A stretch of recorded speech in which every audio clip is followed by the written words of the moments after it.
เมืองทุมลานเป็นเมืองหนึ่งที่มีมูลเชื้อวัฒนธรรมอันเป็นเอกลักษณ์ดังกับขวัญที่ว่าเอกลักษณ์ทุมลานเมืองไกรลาดแซ่บขนาดรสลาบเหนียวเที่ยวไปส้มดงตะลุงเขตบ้านกะเมด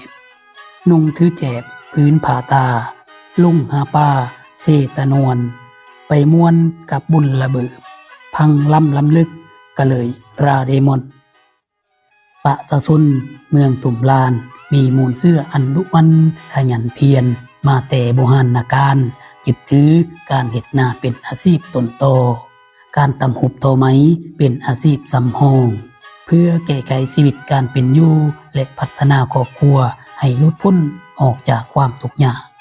ภายใต้การนำพาของพรรคโดยเฉพาะแม่นองค์คณะพรรคเมืองตุ่มลานได้มีแนวทางแผนพัฒนาเศรษฐกิจสังคมแก้ไขความทุกข์ยาก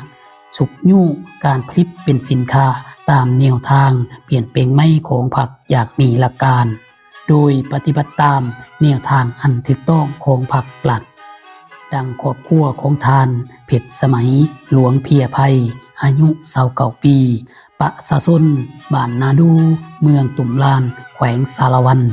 ก็เป็นครอบครัวหนึ่งที่มีความรุกมั่นขยันเพียร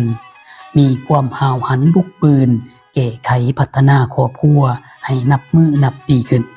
โดยยึดถือเอาการปลูกเขาเลี้ยง